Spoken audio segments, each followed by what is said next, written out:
వచ్చినాయా? మరి ఇప్పుడు ఏం రోగం పుట్టింది నాకు అర్థం కాదు. ఇప్పుడు ఎందుకు గుంటుతుంది అది? ఎందుకు నీళ్ళెత్తలేవు? వస్తున్నాయా ఇప్పుడు? మరి ఏం చేయాలా? లాగులు వలిగేదాకా చంపాలే. మంచి మాట కాకపోతే ఏం చేస్తారు? మంచిగా కట్నే ఇల్లు పెట్టిపోయి కదా, 5 ఏళ్ళు నడిచింది కదా, మరి మీకేం బీమారీ వచ్చింది నాకు అర్థం కాదు. ఇంత పొడుగు మాటలు మాట్లాడుతుందా? అడ్డం పొడుగు మాట్లాడుతుందా? పొద్దున్న లేస్తే కేసీఆర్ చావాలి, నువ్వు 1000 జన్మలు ఇచ్చినా నేను చావా నాకు కూడా అనుకుంటున్నావు.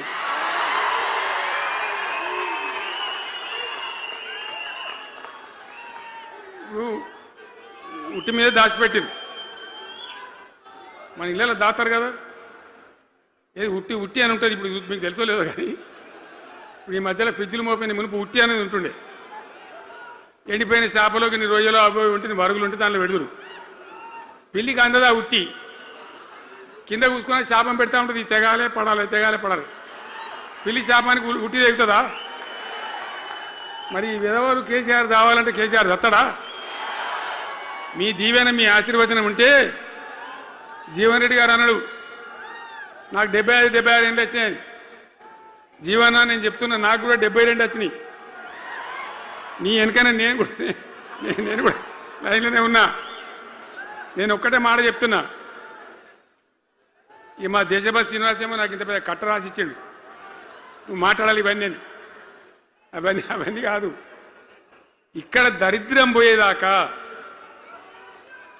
ఇక్కడ టాప్ టు బాటం అన్ని వర్గాల ప్రజలు ఇది మా తెలంగాణ, మేము గర్వంగా బతుకుతాం, సంతోషంగా బతుకుతాం, అన్ని వర్గాల ప్రజలు తలెత్తుకొని వచ్చేదాకా మనం సేవ చేయాల్సిందే, చివరి శ్వాస దాకా కూడా చేయాల్సిందే, తప్పనే తప్పదు. బ్రహ్మాండంగా ముందుకు తీసుకొని పోవాలి. మీరు కూడా నాకు 75 వచ్చింది కాదు, ఇవాళ మీరు 50-25 ఏళ్ళు తగ్గిపోయింది మీ వయసు. అంత యువకునిలాగా అంత ఉత్సాహంగా ముందుకు దూసుకొని పోదాం. తెలంగాణ ఎట్ట మంచి దాని సంగతి చూద్దాం. ఇప్పుడు అన్నీ ఒక పొదరిల్లాగా చేసినాం. కరెంటు చక్కగా ఉండేనా? కేసీఆర్ రాకముందు కరెంటు ఉండేనా? కేసీఆర్ ఉన్న రోజులు మంచిగా ఉండేనా? మరి మళ్ళీ ఇప్పుడు ఏం రోగం వచ్చే, ఏం బీమారి వచ్చే? కరెంటు కాకెత్తుకొని పోయిందా? ఆనాడు 7000 మెగావాట్లుంటే ఒక ఏడాది లోపల మంచిగా చేసి 24 గంటల కరెంట్ ఇచ్చినాం, ఒక క్షణం కూడా పోకుండా. ఎప్పుడైనా రిపేర్ అవుతుంది తప్ప, టెక్నికల్ ప్రాబ్లం అవుతుంది తప్ప పోకపోతుండే. అంత మంచి పవర్ సప్లై చేసినాం. దాని తర్వాత యాదాద్రి, భద్రాద్రి ఇంకా చాలా కొత్త సబ్స్టేషన్లు నిర్మాణం చేసినాం, జనరేటింగ్ స్టేషన్లు పెట్టాం, 20,000 మెగావాట్లకు తీసుకొని పోయినాం. ఏది దరిద్రులకు రాజ్యం అప్పయ్యే ముందు 20,000 మెగావాట్లకు తీసుకొని పోయినాం. మరి ఏం రోగం వచ్చింది? ఏం బీమారి వచ్చింది? ఎందుకు ఇబ్బంది పెడుతున్నారు?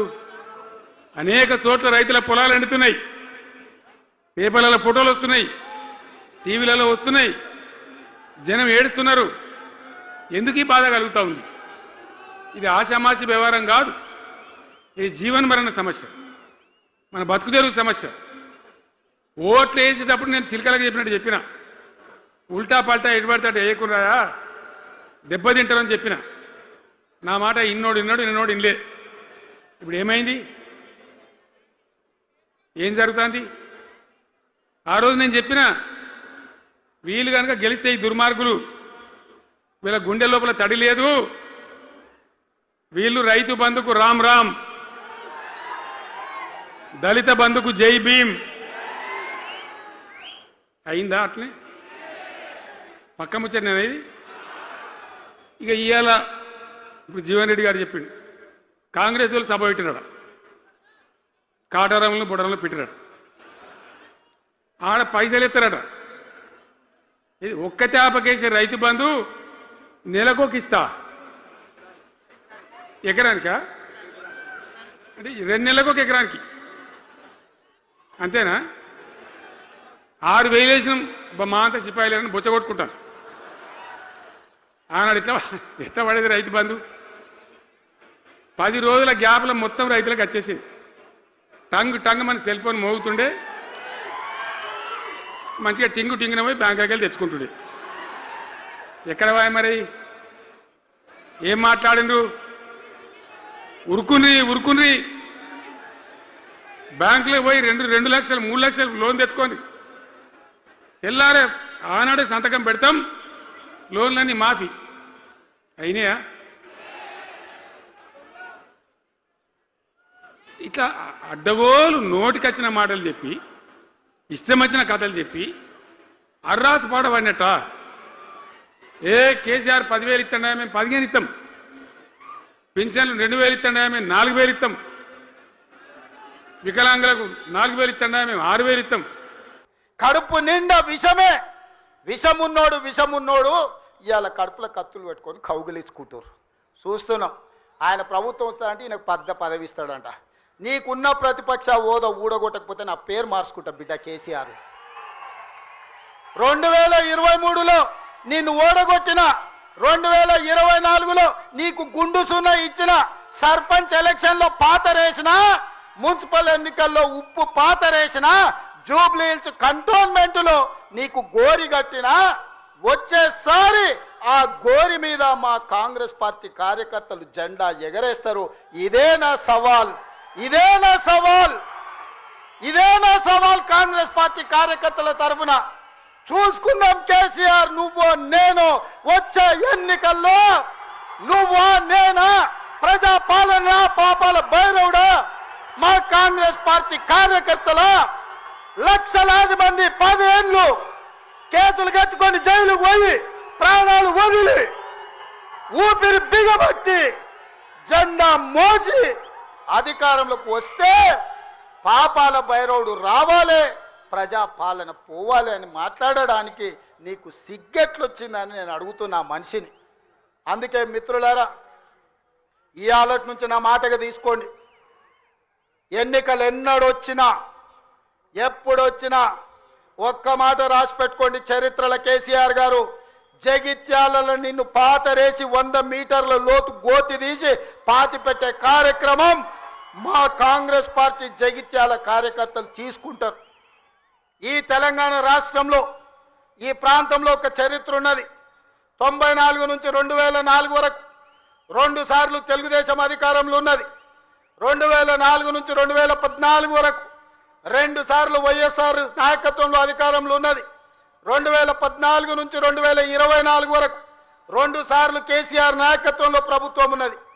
2024 నుంచి 2034 వరకు నేను మా మిత్రుడు మహేష్ గౌడ్ గారి నాయకత్వంలో ప్రజా పాలన ఉంటుంది. ఆనాడు వైఎస్ఆర్ డిఎస్ ఏ విధంగా అయితే 2 సార్లు పార్టీని అధికారంలోకి తెచ్చిండ్రో, మళ్ళీ ఈరోజు చెప్తున్నా, అదే వైఎస్ఆర్ డిఎస్ నాయకత్వంలో ఎట్లయితే అధికారంలోకి వచ్చినామో ఈనాడు నేను మా మిత్రుడు మహేష్ గౌడ్ 2సారి అధికారంలోకి తీసుకొస్తాము, ప్రజా పాలనను ప్రజలకు అందిస్తామని చెప్పి నేను ఈ వేదిక మీద నుంచి చెప్పదలుచుకున్నా.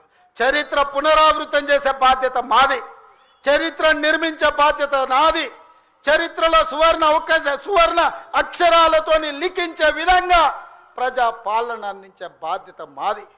ప్రభుత్వ ఉద్యోగాలు ప్రైవేటు ఉద్యోగాలే కాదు, హైదరాబాదు నగరాన్ని మహానగరంగా నిర్మించుకునే బాధ్యత మాది.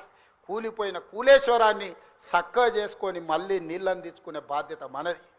పాలమూరు రంగారెడ్డి ఎత్తిపోతలు కావచ్చు, జూరాలు కావచ్చు, భీమా కావచ్చు, నెట్టంపాడు కావచ్చు, కోయిల్సాగర్ కావచ్చు, శ్రీరామ్ సాగర్ కావచ్చు, దేవాదులు కావచ్చు, సీతారామ ప్రాజెక్టు కావచ్చు, కాళేశ్వరం ప్రాజెక్టు కావచ్చు, మా మిత్రుడు చెప్పిన చిన్న కాళేశ్వరాన్ని పూర్తి చేపించే బాధ్యత నాది. మిత్రులారా, మీకు అండగా నిలబడి మీరు అండగా ఉండండి, నాతో పాటు నడవండి. ఎవడు వచ్చినా తొక్కుకుంటబోయే బాధ్యత మనం తీసుకుందాం. ఈ దేశంలోనే నేను చెప్పదలుచుకున్నా, ఈ దేశంలోనే అత్యధిక మెజార్టీతోని రాష్ట్ర ప్రభుత్వాన్ని ఏర్పాటు చేయడమే కాదు, వచ్చేసారి తెలంగాణలో 15 పార్లమెంటులను గెలిపించి రాహుల్ గాంధీని ప్రధానమంత్రిని చేసే బాధ్యత నాది, మీది. ఈరోజు ప్రతిన బూనుదాం, రాహుల్ గాంధీని ప్రధానమంత్రిని చేద్దాం. మీరందరూ సిద్ధమేనా?